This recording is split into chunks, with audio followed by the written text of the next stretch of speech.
Hi, my name is John Simpson. I'm a vocational counselor, and today we're going to do a demonstration on how to get your desk set up so that you're in an ergonomically correct position.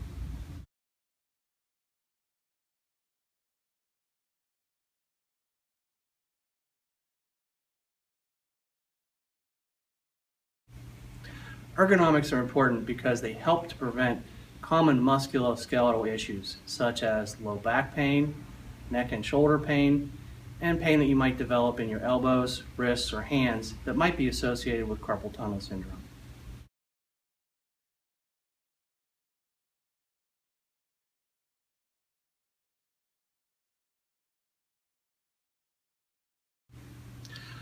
With the assistance of Jess, I'm going to work with her and we're going to help her get her desk set up so that she's ergonomically correct.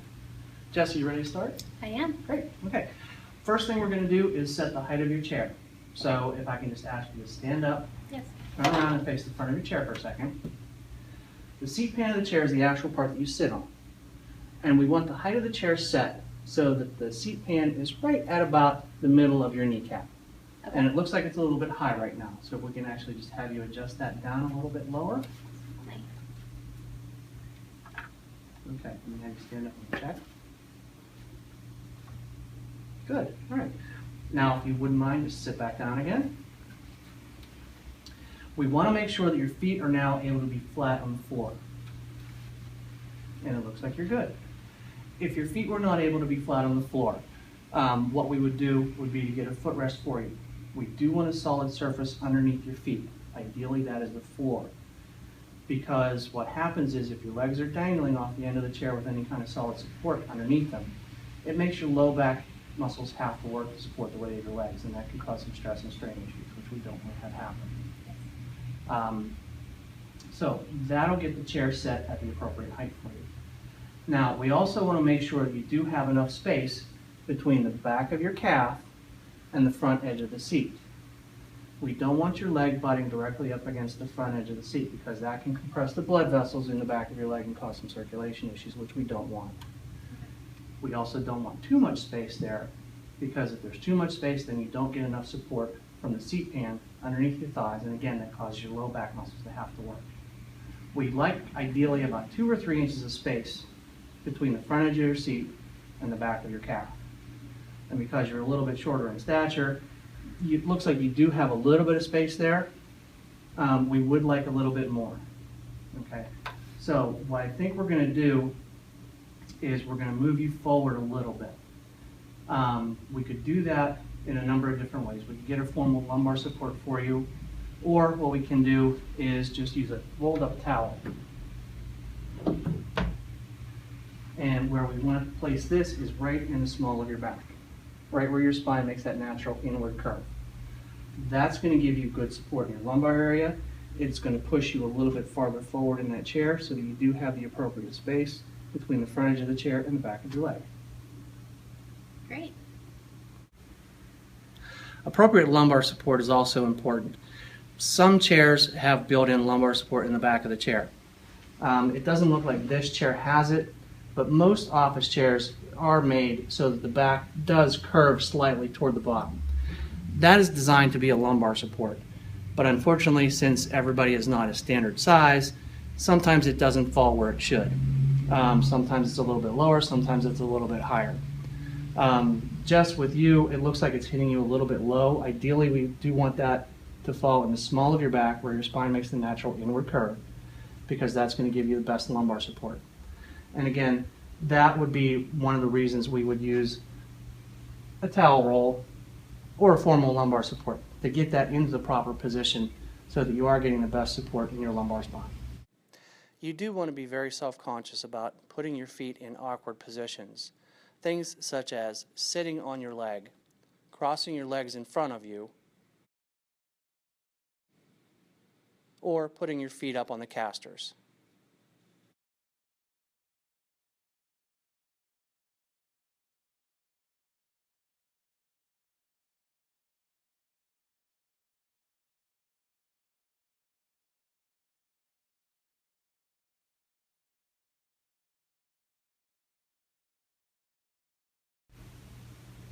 All right, Jess, the next thing we're going to do is we're going to get your upper body set so that you're in ergonomically correct position.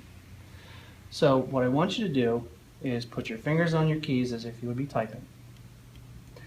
Now, since you're not using a keyboard tray and you're using the keyboard on top of the desk, we want the keyboard as close to the front edge of the desk as possible, which it is. That's good.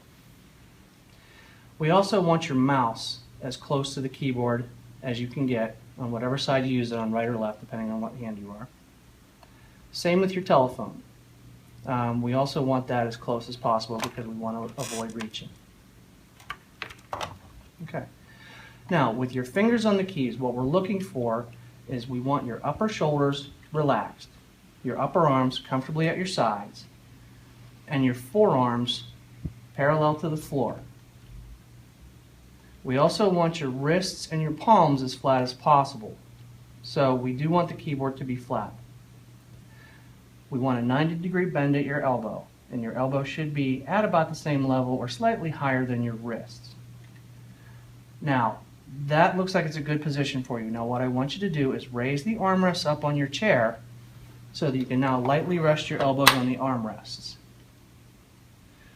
When you're actively keying, your elbows are going to naturally come slightly up off of the armrests, but we want them close enough so that whenever you do take a break from typing, your shoulder muscles don't have to relax too much or move too much for you to get support for your upper arms from the armrests of the chair. Okay.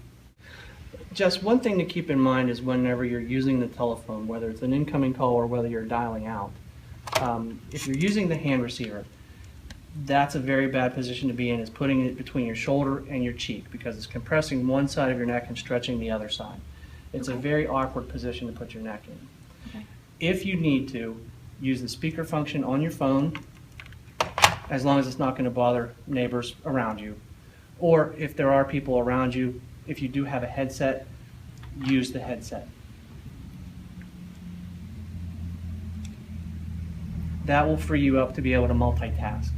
That way you don't have to have that receiver between your shoulder and your cheek. Great.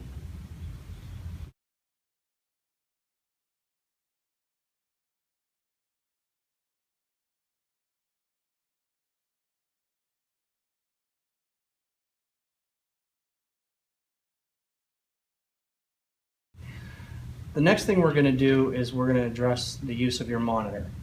Now, if you're using just one single monitor, it should be positioned and centered directly in front of you, where it is right now. Now, we want to set the distance of the monitor and then the height.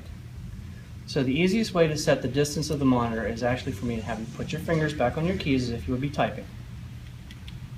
Now, with your back resting up against the backrest of the chair and not pushing back or reclining, with your feet flat on the floor, what I now want you to do is take one hand off the keyboard and stretch it out in front of you. And that's about how far away your monitor should be from you. And it looks like it's pretty close, so that's good. The next thing we want to do is make sure that the height of the monitor is set appropriately. Now, the first line of text that you can actually read on the screen should be set at eye level. But an easier way to make sure that the height of the monitor is set appropriately is just to use the black plastic border as a guide and set the top part of that black plastic border so that is at eye level. Okay. And as I'm looking here, it looks like it's a little bit low for you. Yes. So what we want to do is raise that up a little bit.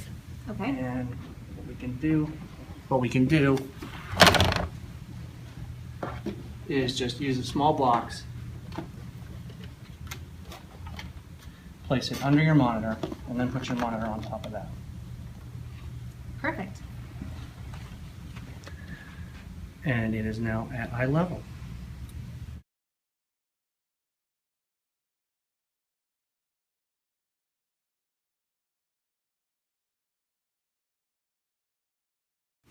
Okay. Many employers now are actually having their employees use dual monitors. So I've added a monitor to your workstation. The height of the monitors is going to stay the same as if you would be using a single monitor. But with two monitors, they should be positioned in a shallow V shape, with the inner edges touching and the outer edges slightly tilted out towards you. Now, the distance of the monitors can be set by, if you would now put your fingers back on your keys again. And again, with your back resting up against the backrest, not pushing back or reclining, feet flat on the floor. Take one hand and stretch it out in front of you, and that is how far the vertex of the V, where those two monitors meet, should be. And that will get them at the appropriate distance. Now, centering them on the desk, if you would draw an imaginary line from your nose to where the two monitors meet in the center, that's where they should be positioned directly in front of you.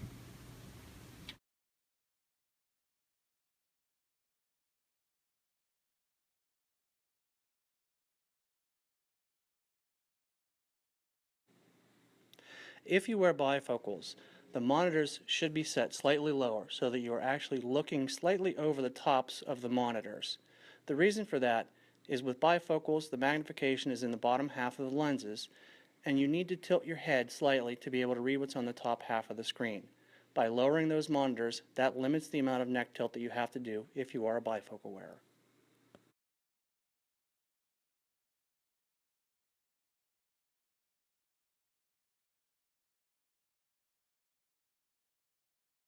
One of the other things that we need to keep into consideration is the lighting.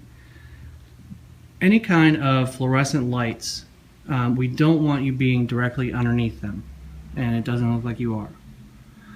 Also, fluorescent lights can cause glare, so if they're covered or louvered, that's great. I noticed in your office you do have a lot of windows here. Natural lighting is the best. However, any incoming source of natural light we do want at a 90-degree angle to your monitors to reduce any kind of glare. If it's directly in front of you, the glare can be focused directly into your eyes. If they're behind you, it can bounce off the monitors and back into your eyes.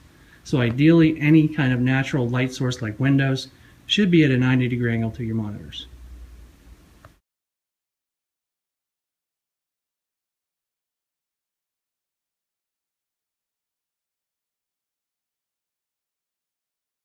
Okay. The last most important thing to take into consideration is taking breaks. On any of your breaks that you do have scheduled throughout the day, I would suggest that you stand, walk around, get out of the static seated position. But I would also suggest that you take smaller breaks throughout the day.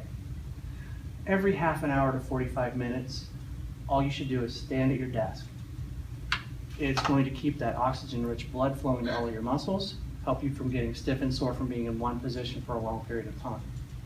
Now, these breaks don't have to be very long, 1 minute, 2 minutes maximum. So it's not really impacting your productivity throughout the day.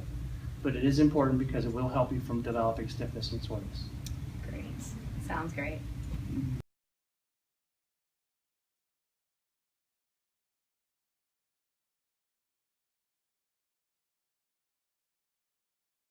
That will conclude our demonstration. You are now set up ergonomically correct. Perfect. Thank you so much. Congratulations. Thank you. You're very welcome.